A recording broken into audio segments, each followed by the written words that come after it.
सातपूर सिडको भाजपा पदाधिकारी बैठकीत दिनकर अण्णा पाटील यांना लोकसभेची उमेदवारी देण्यात यावी अशी मागणी करण्यात आली आहे। त्यासाठी सातपूर सिडको भाजप पदाधिकारी व कार्यकर्ते यांच्यात आगामी लोकसभेच्या निवडणुकीच्या उमेदवारीबाबत सोमवारी दिनांक 18 मार्च रोजी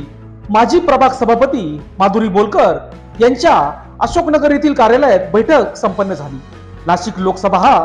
भाजपचा पारंपरिक बालेकिल्ला आहे, त्यामुळे ही जागा भाजपसाठी सोडण्यात यावी